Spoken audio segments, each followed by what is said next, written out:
Hey, what's up, everybody? Welcome to my channel. My name is Carol Meds, but you can call me Carol M. And today I am shooting from a car because the house is so loud, and I decided to just come into the car because it's more private.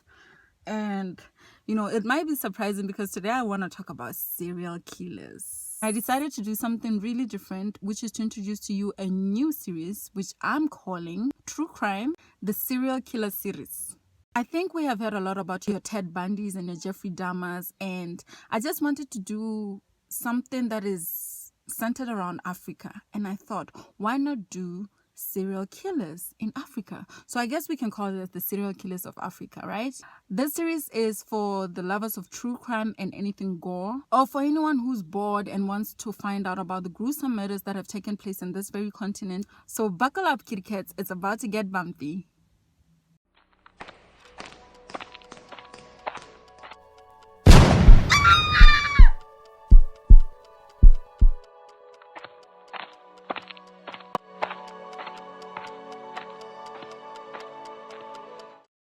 In today's very first episode, I wanted to take it to the neighboring country, which is South Africa, and we're going to be talking about Moses Sithole, who's otherwise known as the ABC Killer or the Gauteng Killer. Moses Sithole was born in November 17th, 1964 in Vosloorus, a poor neighborhood of Boksburg in apartheid-era South Africa. He was the fourth of 5 siblings, and his father passed away at the age of 5, and his mother is said to have been an alcoholic who was abusive. Moses Sithole was born at a time of segregation when there was a lot of oppression towards black people. We've all heard of the apartheid era in South Africa, and I'm sure you can imagine how the conditions were back then. Despite this, he was said to have been a bright young boy who was always curious about his surroundings. But as with most families back then, they could not give their families the life that they wanted. So in Moses' case, he did not receive an opportunity for an education.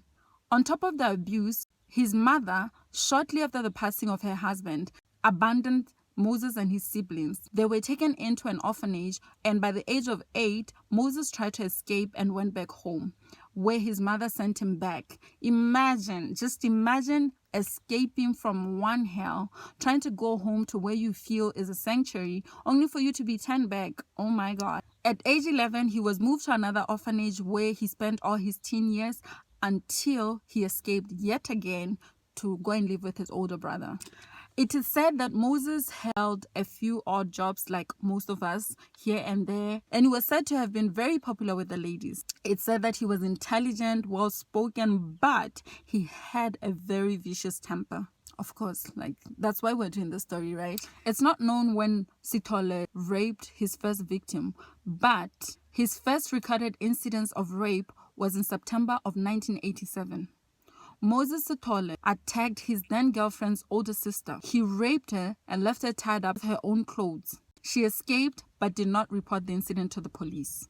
Please do note, I will give you the names of the victims at the end of the video, so please bear with me because I don't want it to get a little confusing as I mention names while I read right now, because there's a lot of names. In February of 1989, 3 other known rape victims came forward. One of the victims was also a sister to a recent girlfriend. He had lured the victim to a secluded spot where he threatened to pour gasoline over her and set her ablaze if she did not do his bidding. He raped her and choked her until she lost consciousness. When she came to, Moses Sithole threatened her not to go to the police, and she didn't. Luckily, one other rape victim did report the incident, and this led to Sithole's arrest. In 1989, Sithole was sentenced to 6 years in prison, but he maintained that he was innocent throughout. It was while in prison where he was sexually assaulted by his fellow inmates. I hear they don't take kindly to women and children abusers in prison. I can imagine that this was the beginning of Moses' downward spiral, because soon after his release, Moses began his murder sprees that earned them the name the ABC Murders. They were named so because they started in Atteridgeville, continued in Boksburg, and ended in Cleveland, so ABC. We can speculate that through his time in jail, Moses decided that leaving his victims alive had consequences.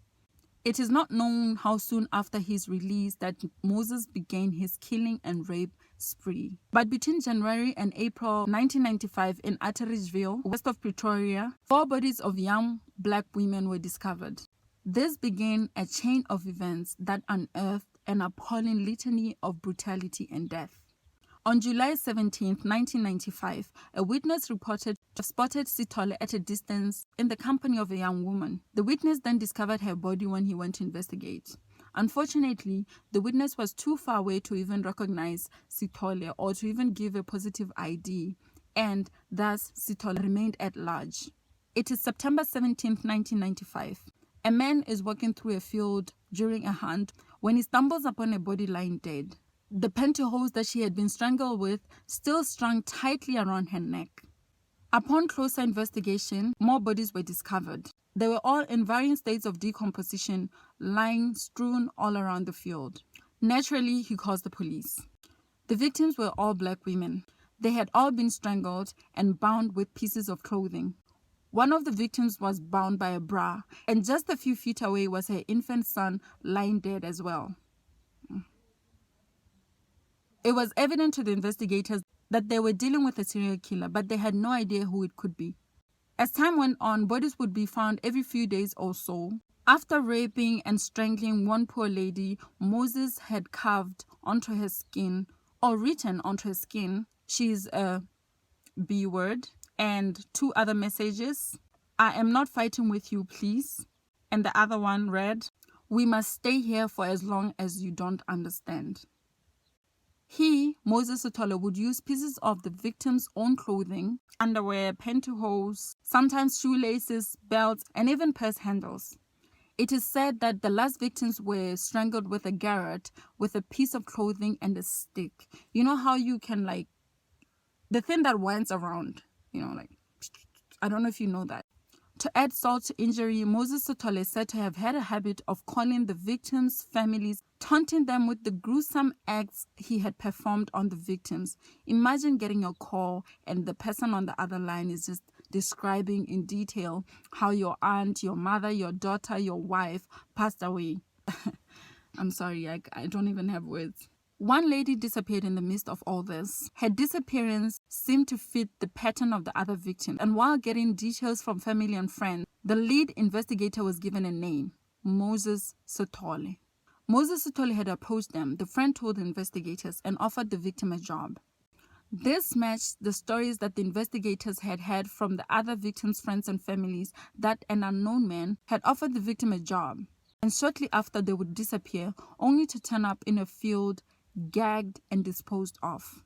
You can imagine it's, back in the days, it's just after the segregation has been lifted and these people feel free to even look for jobs where they please. And there's a sense of desperation. You understand what I mean? So they go looking for jobs, and the very first person that this person meets is somebody who's going to end their life.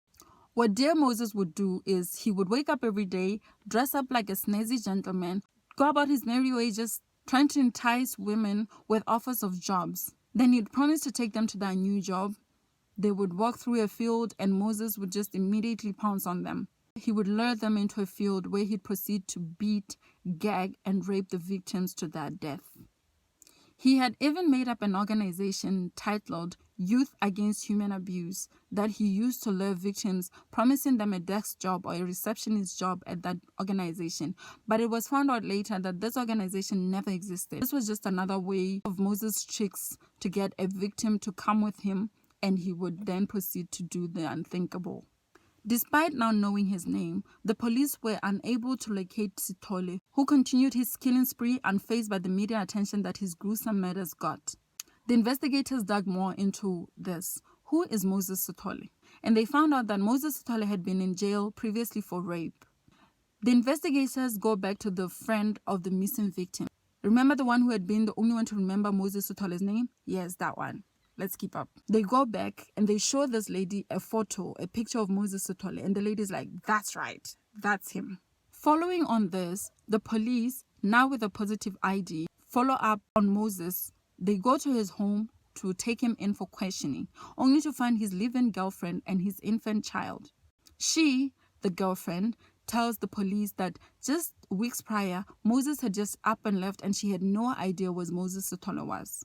Now, some reports say that this lady and Moses were in fact married, so it makes this person the wife, but they had separated a few months after this lady gave birth to Moses Sithole's daughter. This rendered Moses Sithole homeless because he had to leave the home, right? And he went and stayed in a train station, which makes sense because some of the bodies that were found were usually in places next to a railway. So anyway, the police now decide to plaster Moses' face, his picture, on the newspapers to let people know, and they prompt people that if you ever come across this man, please call us. The president then, that was Nelson Mandela, the late Nelson Mandela, visited the site, and he prompted and urged the public to please assist the police in bringing this person to justice. It is one fine morning in August 1995, and the Star newspaper is busy at work trying to get the news out to the people. The phone rings, and journalist Tamsin de Beer answers, and she hears, "I'm the man who is so highly wanted." The anonymous caller claims that his murder rampage is an act of vengeance for his wrongful conviction of a rape that he never did. Remember that Moses Sithole was in jail and he maintained his innocence back then? That. The caller claims that during his imprisonment, he suffered abuse at the hands of his fellow inmates, and during that time, he claims that his parents and his sister passed away and he never got to say goodbye. So in retaliation, what does he decide to do? He decides to kill.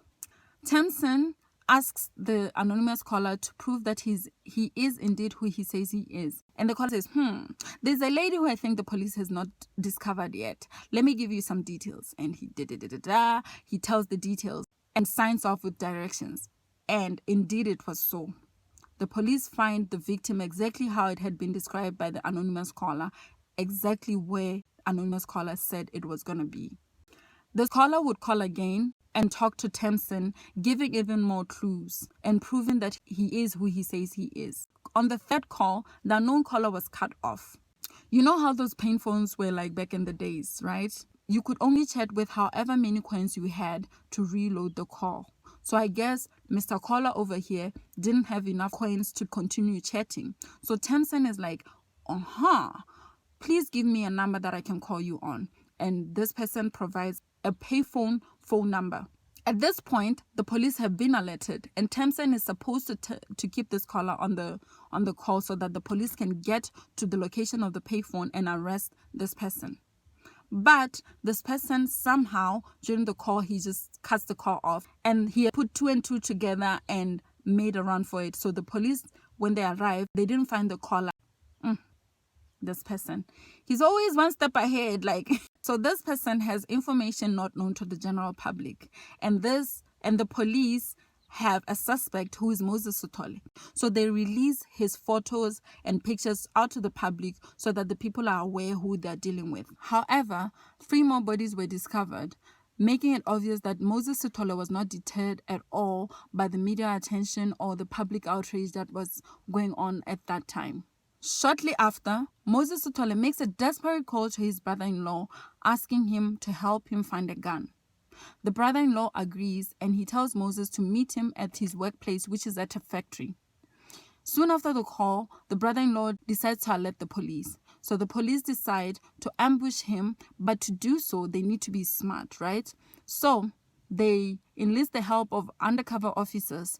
One undercover officer was going to be the gateman, act as the gateman at the gate, right? So that when Moses comes in, he can lure him in, and the other police who were waiting around the area would just swiftly come in and they could make an arrest. Moses arrived as expected, and he converses with the policeman, and he asks to see his brother-in-law. And the policeman, acting as the gateman, right, he turns and says, "I'm going to go call him for you." As soon as he turns, Moses is like, I am out of here. And he turns and he sprints out of there, making a run for it. Immediately, the police take after him, including the undercover police who was right at his heel. They enter a passage or an alleyway, as some of you would call it, and Moses immediately turns and he swings with a panga, or what is known in some parts of the world as a machete. And the undercover police fires twice, hitting Moses on his abdomen and his leg. He's injured but lives to pay for his crimes. This will be the end of the South African strangler, aka the ABC killer. On November 3rd, 1995, Sithole is taken to Boksburg prison, the same prison that he had served his rape sentences just 2 years prior, to await his trial. It is during this time that it is discovered that Moses Sithole is HIV positive. Ironically, the medical treatment for his HIV treatment in prison far exceeds any treatment for the average South African and may well secure him for a long, long life.